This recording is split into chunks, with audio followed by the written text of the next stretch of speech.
Morning সবাইকে। কেমন আছো তোমরা সবাই? আশা করছি সবাই খুব ভালো আছো, আমিও খুব ভালো আছি। আজকে হচ্ছে মঙ্গলবার আর এখন বাজে সকাল 9টা। তো আজকে হচ্ছে রিঠানের স্কুল বন্ধ, তাই স্কুলের ঝামেলা নেই। আর এদিকে আমি এখন বানিয়ে নিচ্ছি সকালবেলা ঘুম থেকে উঠে ওই যে গোলা রুটি। তো এটা বানাতে আর কি আজকে ভিডিওটা শুরু করলাম। আশা করবো তোমাদের আজকের ভিডিওটা ভালো লাগবে। যদি ভালো লেগে থাকে তাহলে অবশ্যই কিন্তু লাইক এবং কমেন্ট করতে একদম ভুলবে না। এই হচ্ছে ব্যাপার। আর সকালবেলা এটা বানিয়ে নিয়ে সকালবেলা মানে টিফিনটা করে নেব। এরপর হচ্ছে আজকে একটা নিমন্ত্রণ আছে, নিমন্ত্রণ না মানে হচ্ছে কী বলবো, মানে গতকাল রাত্রে বলে গেছিলো, মানে নিমন্ত্রণের মতোই বলতে পারো। তবে তো সেটা হচ্ছে আজকে বিপদনাশিনী পুজো। তো আমাদের উপরের তলায় যে দিদি আছে উনি মানে করবে। তো আমাদের সবাইকে বলে গেল। তো দেখি হয়তো বা আমি যাব আর রিধানকে নিয়ে যাব।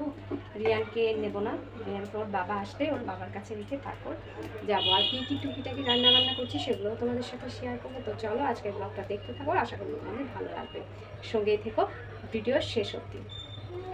আর এদিকে মোটামুটি আমার গোলা রুটি বানানো প্রায় শেষের পথে, একটুখানি গুনে নিচ্ছিলাম। কারণ এই রুটি করতে গেলে আমার যেটা হয়, আমি মাঝে মাঝে না খুব মানে আন্দাজটা বুঝতে পারি না, দেখা যায় তখন কম পড়ে যায়, তখন আবারও মিক্সড করে আমাকে বানাতে হয়।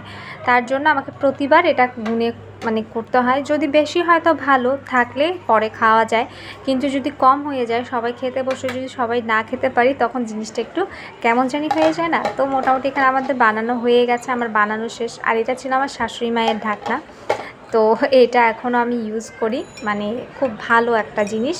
তো যাই হোক, এরপর হচ্ছে একটুখানি ডাল চচ্চড়ি করেছিলাম, আর মোটামুটি আমাদের ওটা খাওয়া হয়ে গেছে। এদিকে আমি আর রিধানের বাবার জন্য একটুখানি চা নিয়ে নিচ্ছিলাম, রং চা। আজকে অনেকদিন পর রং চা খাচ্ছি, একটু অ্যাসিডিটির সমস্যা হচ্ছে সকাল থেকে, তাই। ঘরের অবস্থা এদিকে আমার ঘরের অবস্থা, এদিকে রিয়ান টিভি চলছে।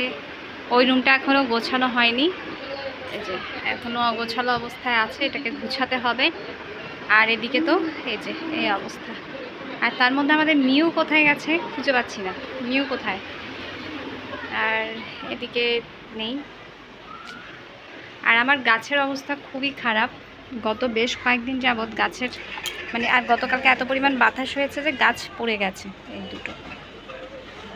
আর এখানে যে আমি মিষ্টি কুমড়া চারা লাগিয়েছিলাম সেগুলো এখন এই পর্যায়ে আছে। এই হচ্ছে ব্যাপার, এখান থেকে নিয়ে কোন দিন যে খেয়ে নেব সেটা এখনও বলতে পারি না। আর এদিকে বিড়াল দেখো কি করছে, ও এখন ওখানে পটি করার জন্য মানে ঠিকঠাক করছে আর কি। ও বেসিক্যালি দেখা যায় কি এই বারান্দাটাতে এসেই হচ্ছে ওর পটি শেষ করে, পরে আমি মানে মানে কি বলে পরিষ্কার করে নিই। গত 2 দিন যাবৎ ওই যে বৃষ্টির কারণে এই বারান্দার কোনোভাবে পরিষ্কার করা হয়নি। বারান্দার এখন এই অবস্থা, এটাকেও এখন আজকে পরিষ্কার করব। আর এরপরে চলে এসেছি বিছানাটা গুছাতে, কারণ প্রতিদিন সকালবেলা ঘুম থেকে ওঠার পর যখন এই বিছানাটা অগোছালো অবস্থায় দেখি, এত যে বিরক্ত লাগে কি বলবো। কিন্তু তাও উপায় নেই, কারণ রিয়ান ঘুমিয়ে থাকে, তাই ও ওঠার পরেই দেখা যায় যে আমি প্রতিদিন বিছানাটা গুছিয়ে নিই। আর আমার পাশে যে আরেকটা ম্যাট্রেস দেখছো, সেটা হচ্ছে আমার ছোটো খাটের ম্যাট্রেসটা। পুরো ঘরে আর কোথাও রাখার জায়গা নেই বলেই আমাকে এখানেই রাখতে হলো। আর যেই মানে মানে খাটটা যেখানে গুছিয়ে রেখেছি সেটা তো হচ্ছে অন্য জায়গায় আছে, কিন্তু ম্যাট্রেসটা আর কোনো দিকে মানে সেটিং করতে পারছিলাম না, যার জন্য এটা ওখানেই রাখতে হলো। অন্য কোথাও রাখলে দেখা যেত হয় জল পড়ে ভিজতো বা কোনো কিছু হতো, তো ওই জন্য আমি এটা খাটের সাইডেই রেখে দিয়েছি। আবার যখন ছোটো খাটটা মানে লাগাবো তখন আবারও সব কিছু যার যার জায়গায় সেখানে রেখে দেব। তো মোটামুটিভাবে আমি বিছানাটা গুছিয়ে নিয়েছি, আমি এভাবে করে বিছানা গুছিয়ে নিলাম। আর এই যে মোটামুটি এই হচ্ছে আমার বেডরুম, মানে যেখানে আমি থাকি। আর ওই সাইডে কিছু কাপড়, ওটা তো আমার সবসময় থাকে, তোমরা যারা দেখো তারা অবশ্যই জানো, কারণ কাপড়ের স্তূপ আমার গুছাতে খুব বিরক্ত লাগে, কিন্তু তারপরে যখন ধরি একসাথেই ধরি। আর এদিকে রিয়ান গাড়ি চালাচ্ছিল, আর এদিকে আমার আলনার অবস্থা, আমি যতই চেষ্টা করি না কেন আলনাটাকে আমি ঠিকঠাকভাবে গুছিয়ে রাখতে কেন জানি পারি না। তো যাই হোক, আর এই হচ্ছে আমার বড় বারান্দার অবস্থা, এটার অবস্থা পুরোই নাজেরহাল, মানে মোটামুটি বলতে পারো আমার 2 বারান্দার অবস্থাই খুব খারাপ। তো এই দুটোকে আজকে যদিও বা গুছাতে পারি তো করব, আর না হলে আগামীকালকে অবশ্যই এই দুটো বারান্দা আমাকে গুছাতেই হবে। আর এদিকে মিউর অবস্থা দেখো, মিউ হচ্ছে বালতির মধ্যে হচ্ছে সে এখন খেলা করছে, এটা মানে এটা তার এখন নতুন একটা খেলার জায়গা হলো আজকে থেকে।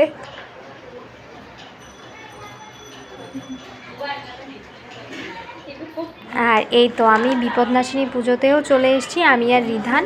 তো মার কাছে একটু সবার জন্য মঙ্গল কামনা করলাম, যাতে সবাই ভালো থাকে। আর মোটামুটি আমাদের খাওয়া দাওয়া শেষ হয়ে গেছে। আর এই যে এটা হচ্ছে আমাদের বিল্ডিংয়ের দুটো পিচ্ছি, এদের সাথে একটুখানি দুষ্টামি করে এখন বাসায় ফিরে যাবো।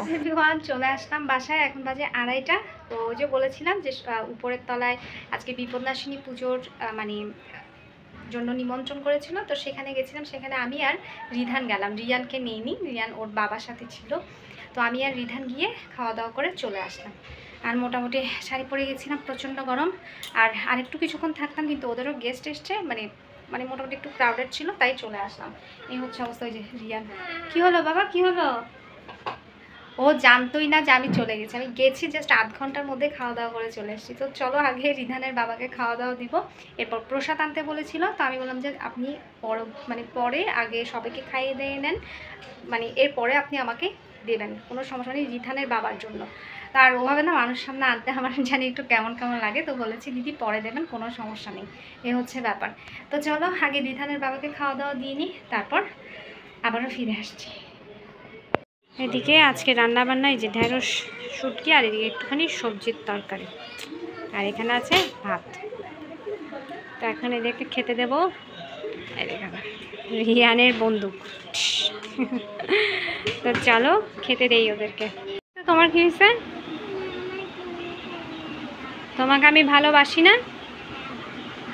তোমাকে আর কিভাবে ভালোবাসলে ভালোবাসা হবে? হ্যাঁ, আসো, কোলে করে নিতে হলে আসো, আসো আসো আসো আসো আসো আসো আসো আসো আসো। আমি নাকি ওকে ভালোবাসি না? আমি তোমাকে ভালোবাসি না? বাসি।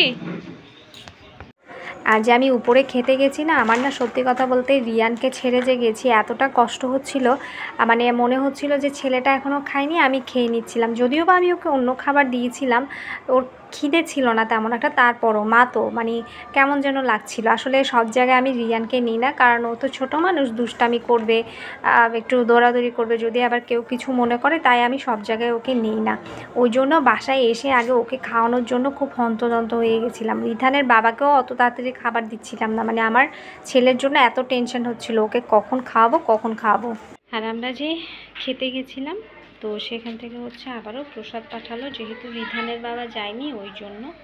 তো আজকে হচ্ছে যে ভাত, সাদা ভাত, এদিকে ডাল আছে, এটা হচ্ছে বড়ার তরকারি, এদিকে একটা লাবড়া আছে, পায়েস আছে, বেগুনি আছে, কচু শাক আছে, আর এটা হচ্ছে ভোগের ভাত। আর এই হচ্ছে মানে রিধানের বাবার জন্য পাঠিয়েছে আর কি। আমি আর রিধান তো খেয়ে এসেছি। তো যাই হোক, এটা এখন এখানে রেখে দিলাম, রিধানের বাবাকে পরে দিয়ে দেব। আর এদিকে রিধান আর রিয়ানের অবস্থা দেখো, তারা দুইজন কি যেন করছে। হ্যালো এভরিওয়ান, এখন সন্ধ্যা নেই, সন্ধ্যা পার হয়ে গেছে অনেকটা আগে, এখন বাজে রাত 8টা। তো রিধানের টিচার মাত্র গেল, তো ওদেরকে খাওয়া দাওয়া দিলাম। রিয়ানকে একটুখানি সুপি নুডলস করে দিলাম, আর আমি একটুখানি চা খেলাম। দুপুরবেলা ওই যে সেই যে প্রসাদ নিয়ে আসলো, এরপর একটুখানি ঘুম গেলাম আমরা সবাই মিলে। তো এই হচ্ছে ব্যাপার স্যাপার আর কি। আর আজকে অনেকদিন পর পুজোর প্রসাদ খেয়েছি, বেশ ভালো লেগেছে, কিন্তু ওই যে অ্যাসিডিটি হয়ে গেছে। নিরামিষটা খেলে যা হয়, অ্যাসিডিটির একটু প্রবলেম হয়ে যায়, তো ব্যাপার না। এই আর কি। তো এই ছিল আজকে আমার সারাদিন কী কী করলাম সব কিছু তোমাদের সাথে শেয়ার করলাম। আর রাত্রেবেলাও তেমন একটা রান্নার চাপ নেই, কারণ দুপুরবেলা যা আছে তা দিয়ে মোটামুটি আমাদের হয়ে যাবে। টুকিটাকি যদি কিছু ভাজা করতে হয় তাহলে সে ভাজাটা করব, এছাড়া আর কোনো কিছু করতে হবে না। আর টুকিটাকি ধোয়া আছে, ওটা আর একটু পর করে ধুবো। আর এখন হচ্ছে রিধানকে নিয়ে আবারও পড়তে বসবো, কারণ রিধানের সেই আগামী 14 তারিখ থেকে হচ্ছে ফাইনাল পরীক্ষা। রিধান আমার পাশে ছিল, চলে গেল, ওকে যখন দেখাতে যাব ঠিক তখনই সে চলে গেল। তার ক্যামেরার সামনে আসতে খুব লজ্জা লাগে। এই হচ্ছে অবস্থা। তো যাই হোক, এই ছিল আজকে আমার সারাদিন। কেমন লাগলো আজকে আমার সারাদিনের এই ছোট্ট ছোট্ট ভিডিও ক্লিপসের মাধ্যমে তোমাদেরকে দেখানোর চেষ্টা করেছি। কেমন লাগলো সেটা কিন্তু অবশ্যই জানাবে। যারা নতুন দেখছো তারা কিন্তু অবশ্যই প্লিজ সাবস্ক্রাইব করে পাশে থাকবে। আর যারা আমার অলরেডি সাবস্ক্রাইবার বন্ধুরা আছো তাদেরকে অসংখ্য ধন্যবাদ, কারণ তোমরা ছাড়া আমি অসংখ্য। তো যাই হোক, দেখা হবে আবারও নেক্সট একটা ব্লগে। ভালো থেকো, সুস্থ থেকো সবাই, সবাই সবার পরিবারের পাশে থেকো, কারণ পরিবার হচ্ছে অনেক বড় একটা স্ট্রেংথ। পরিবারের পাশে থাকা মানে হচ্ছে একটা অন্য ধরনের আনন্দের সাথে থাকা। আর যাদের মা বাবা আছে এখনও অবধি, তারা সবসময় মা বাবাকে দেখে রেখো, মা বাবার পাশে থেকো, এই মানে এটাই বলবো আর কি। তো এই হচ্ছে ব্যাপার।